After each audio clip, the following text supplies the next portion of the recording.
Anong mensahe ang kailangang marinig ng mga Taurus sa period na to? Pwedeng nangyayari na itong magiging reading natin or mangyayari pa lang. Kung hindi man para sa inyo itong magiging reading natin, edi baka para sa someone na malapit sa inyo o sa someone na kakilala nyo mismo. Baka may lumabas na gender, mamaya gawin nyo na lang energy, masculine at feminine energy. Pwede rin naman na huwag nyo nang pansinin ang gender. Hindi ko masasabi kung anong magiging reading, kung positive ba o negative. Depende sa kung anong mapipick up ang energy. Walang masama kung papanorin ang sun, moon at rising sign, kasi baka alin man sa mga yan ay mag-resonate na sa sitwasyon nyo. So, meron tayong Knight of Wands, Page of Wands, at ano ba to? Nine of Cups. Pwedeng magdugtong yung kwento, pwede rin hindi. So, tingnan natin. Kasi kung di siya magdurugtong, ay di isa dito, isa dito, isa dito. Iba-iba. Yan ang masyadong maliwanag pala yung ilaw.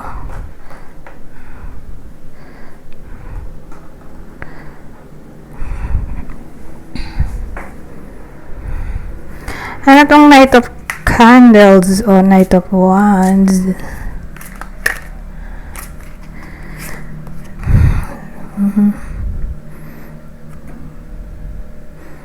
Knight naging Queen of Wands.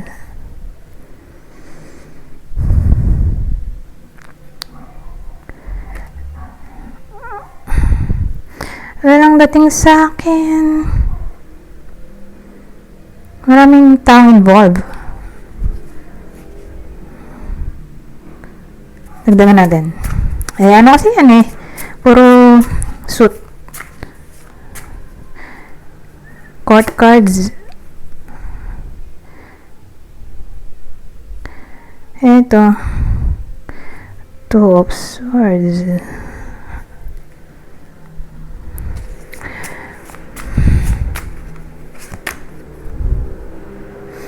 King naman ngayon of Wands.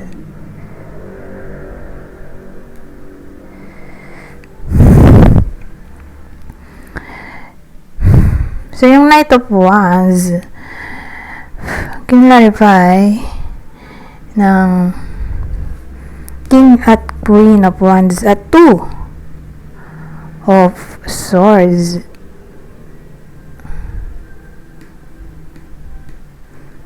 So, again, court card. Tatlong court card na parehong suit. Fire. Or Wands. Kaya lang may Two of Swords.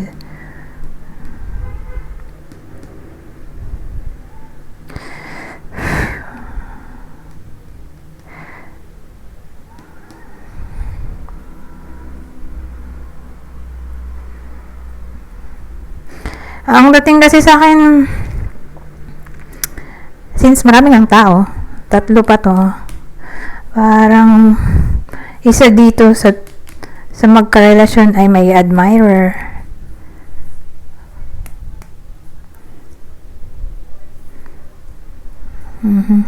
Tapos itong Two of Swords, di ba siya yung card ng duality, confusion, o uncertainty. Parang hindi makapag-isip ba? Kasi nga nalilito.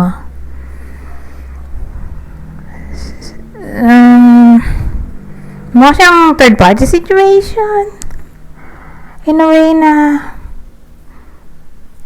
isa dyan ay may other option at hindi pa makapili kung sino ang pipiliin. Pero again, may other option or new admirer, alin man dyan sa dalawa. Pero more like may jealousy or rivalry or third party situation na nga talaga na nangyayari. Whether nangyayari na to o mangyayari pa lang, pero yung pinaka direction ba ng reading natin ay Magmukha siyang third party situation. So, again, whether nangyari na to or mangyari pa. Kasi nga, may extra tayo yung court of, ano ba to? Knight of Wands.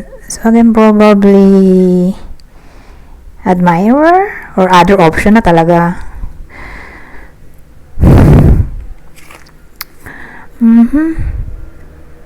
Hindi ko nga lang pa masabi sa ngayon kung sino yung may other option. Pero again, may ano tayo magpartner na King at Queen of Wands na nalilito dito kung sinong pipiliin or kung sinong mahal. Kasi ang daming ang tatlong court card ng Wands. Ngayon, ay, Wands din pala to, Page of Wands. Sige, clarify din natin yan.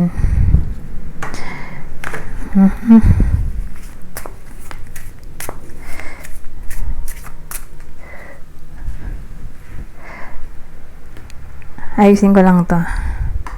Mamalagay ito. Ano ba itong Page of Wands? Ace of Swords.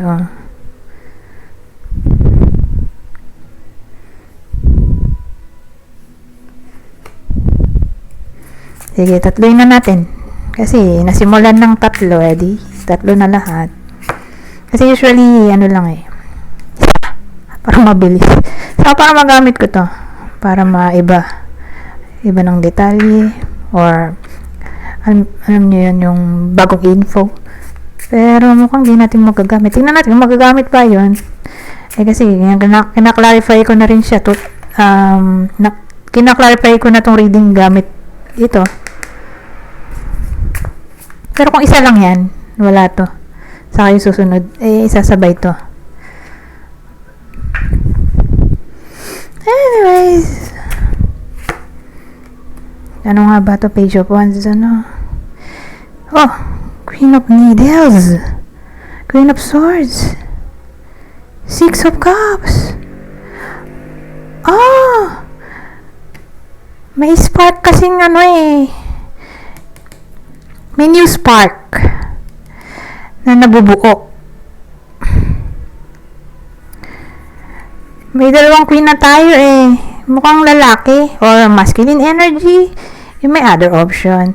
At probably X yan. Dahil may tayo Six of Cups. Mukhang nagko-connect sila dahil nandito yung Ace of Swords. Nag-uusap sila. May communication pa yung mag-ex. So again, yung may other option dito ay yung lalaking tao or babae kung masculine energy.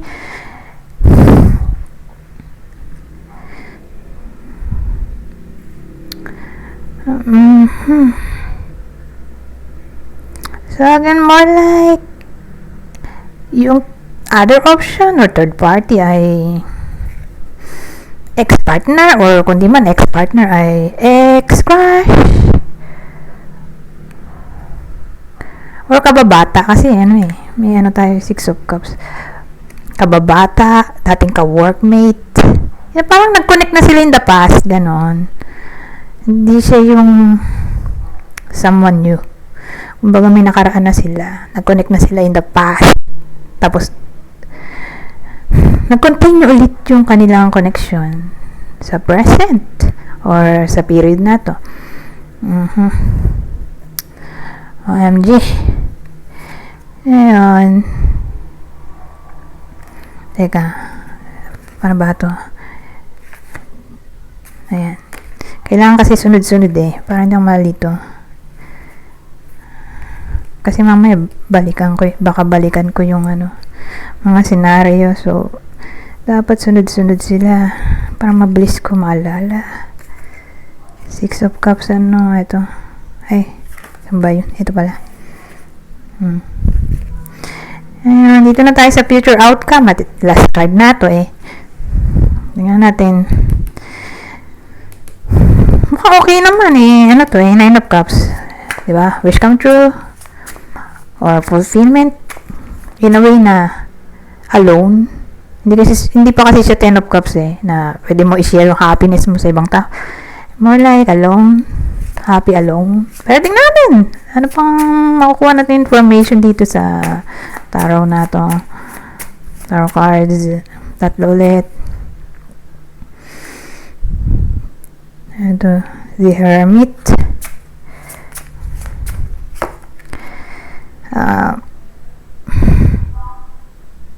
Ay, parang 9 ano. Kasi mahalaga sa akin yung mga umuulit na ano eh. Number. Kasi dagdag info din yan. King. Oh, ito yung energy ng king, nung lalaki. Siya yung siya yung ano, bida dito sa 9 of Cups. Or, tingnan natin ano pang mabubuo. Teka lang ha. Pagkasamasamahin natin yung information na maiisip ko. So, ngayon, 9 of Cups, ano? Yung 9 of Cups, clarify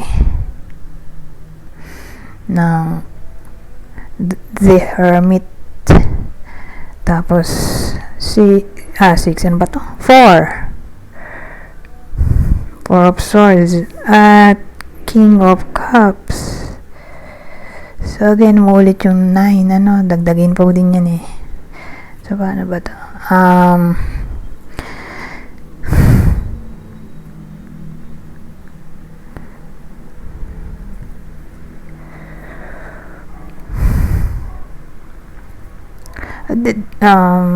Depende. Actually, depende. Depende sa bida natin kung anong gusto nyo mangyari. Kasi, general reading to, remember. Maraming pwedeng senaryo. Kung ayaw na niya makipagbalikan, halimbawa, nag-break sila, o ayaw na makipagbalikan, kung nag-break na, sabihin natin nag-break na, or magbe-break pa lang, at, yun nga, ayaw na makipagbalikan nung babaeng tao, or lalaki, kung feminine energy siya, yung partner na niloko. Yung partner na niloko, sabihin natin ayaw na niya makipagbalikan. Whether nangyayari na or mangyayari pa lang yung breakup. May chance ba? May chance na makapag-move on siya or hindi man literally move on agad, grabe rin. May someone na tutulong sa kanya para makapag-move on. Okay? Kasi mahirap nga eh. Pero depende nga sa tao. May iba nga, ilang days lang eh. Nag-move on agad. May iba naman na it takes years bago makapag-move on. So, case to case. Pero, ang 9 of Cups natin, yun nga, wish come true or happiness pero alone. May darating na someone nyo sa buhay niya. Whether mag-isila agad or yung taong yun ay tutulungan yung bida natin na niloko para makapag-move on in a way na may ma-meet siyang someone yun na magiging friend niya, tapos magiging best friend, close friend muna, friend, close friend, best friend, hanggang sa maging ka-relasyon, depende. Pero again, may someone na magiging kapalagayan niya ng loob na tutulong sa bida natin na mag-heal. Yan dating sa akin.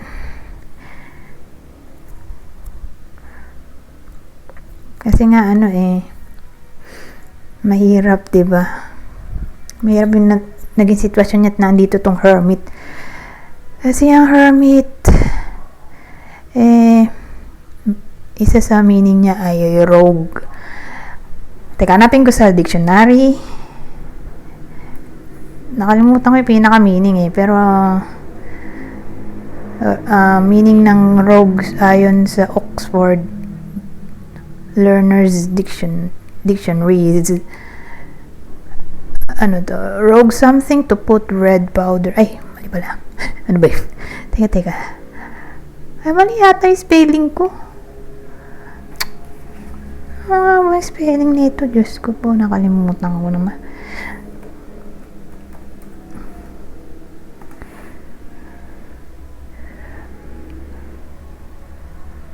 Teka, ito.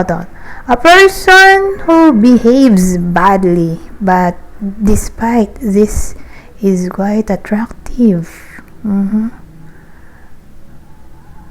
Old-fashioned, the man who is not honest. A man who is not honest or moral. Synonym, rascal. So, in Tagalog, sabi sa Google Translate ay bastos. Pusong, ano to? Teka nga, salagapang. Ang lalim naman. Taong talampasan. Pilyong tao. Taong buhong. Haragan? Hindi ko alam kung ano nga yan. Anong dialect ng mga to? Pero, masyadong malalim yung vocabulary words. Parang mas naintindihan ko pa yung yung sa English, dishonest na lang. Ano ba yung nakalagay kanina? Not honest, dishonest. Not immoral, immoral. Pero, tingnan natin, may iba pa yatang meaning. Teka.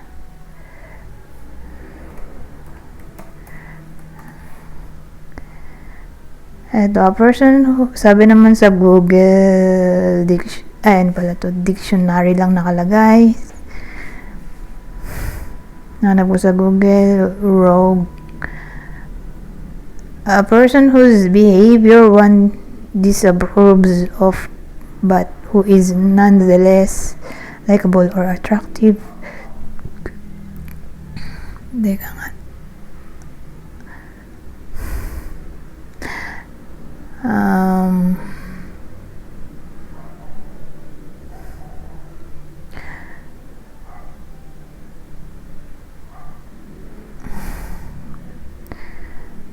So, walang makita na mas madaling intindihin bukod sa dishonest person.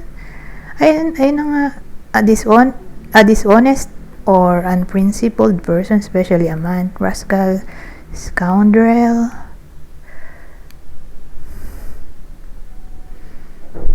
Ito nga, dangerous pa nakalagay. Teka.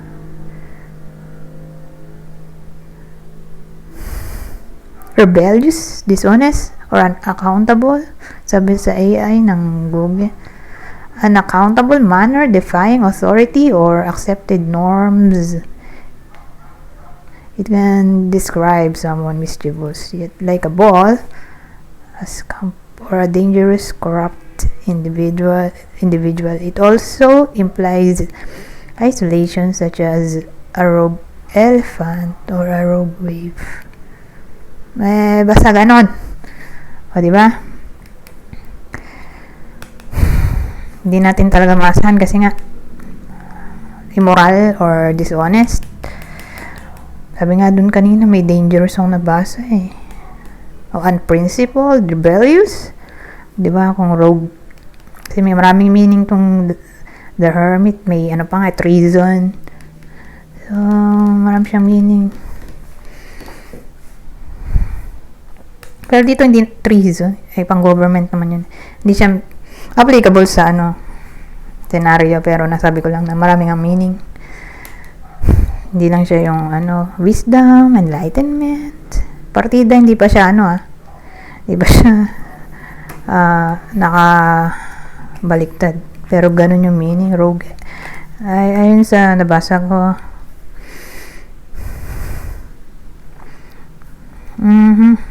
So, ewan ko kung totoo. Ako lang nagbabasa-basa. So, yun yung ginamit kong meaning dito. To recovery. At ito na nga, yung probable. Someone na darating sa buhay ng bida natin para tulungan siya mag-heal. O baka ito na yung next new lover, yung King of Cups.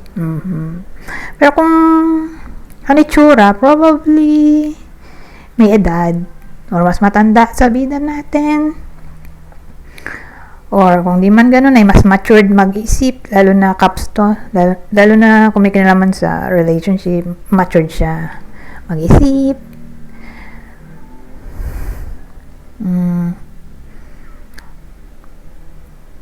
So yan, maputi.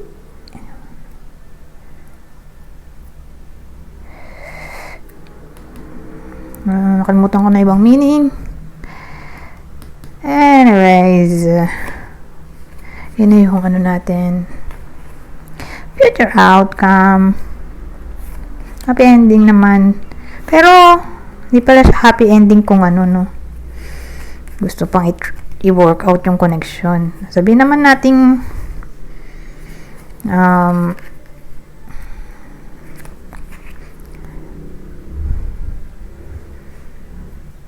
ayaw pang mag-move on.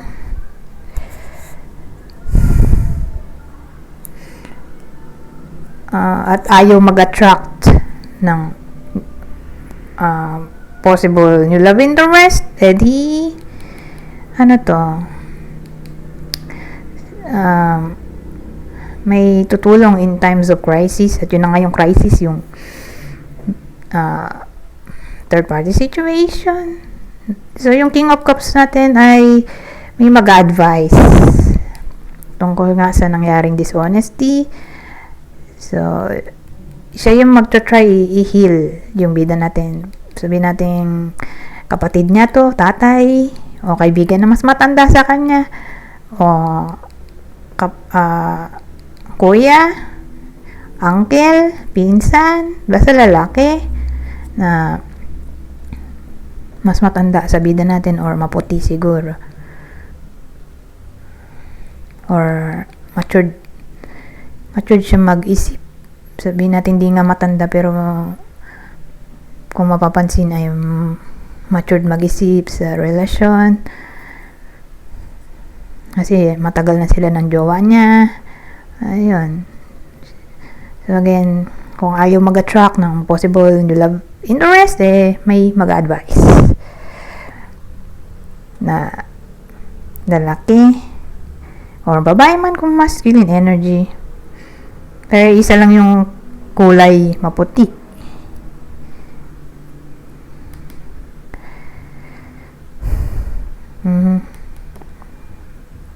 So regardless kung anong age, basta matured siya mag-isip sa relasyon, kasi nga nasa matagal na siyang relasyon, mahaba na yung experience niya sa relasyon. Sabihin natin nasa 5, mahaba na ba?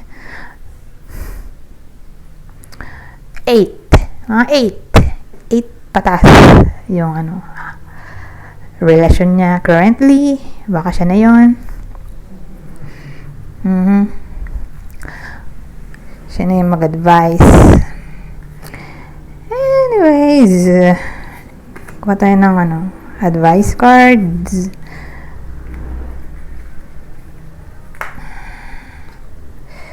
Eto. So, since general reading to, kunin nyo lang yung information na sa tingin nyo ay fit sa sitwasyon nyo.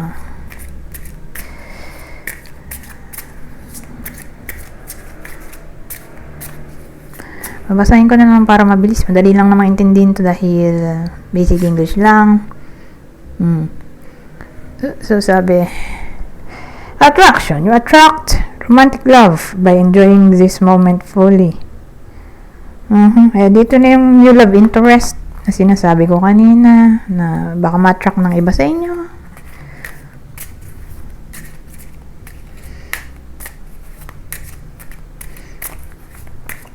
Or friend nga na magiging close friend, new found friend, or basta friend na naging close friend, best friend, tapos nag-lead sa relationship, pwede rin ganoon. So sabi, you deserve love, you are lovable. Dali lang intindihin yan. At ang uli, free yourself. It's time to take back control of your life. Sabagay, ang hirap kasi nung naging sitwasyon eh. Diba? Tama lang na i-bring ulit ang control sa sarili para makapag-isip ng tama. Kung mawala ba sa toxicity para mas makapag-isip ng tama. Yun yung advice dito.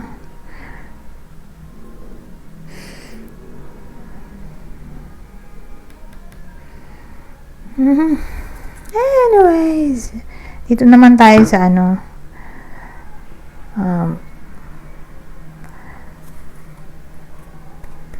deck na to. Kumbaga, anong matanong natin dito? Possible zodiac sign ang partner. Sa reading na to, possible partner ng Taurus. Ano to? Virgo?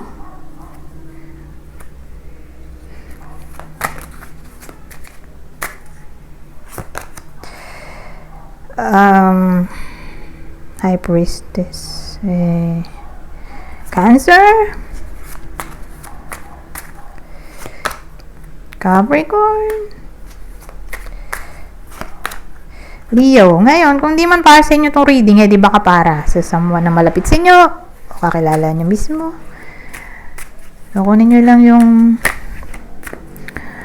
zodiac sign dito na kakilala nyo. Pisces,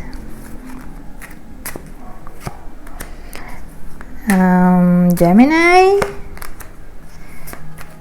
Libra. Ito baka gusto pa sumama. Ito Magician, Mercury, Gemini. May Gemini na tayo. Virgo. Ay, doon pala sa isa yung Virgo, yung partner. Ito ay sa kakilala o malapit sa inyo, itong last na clue.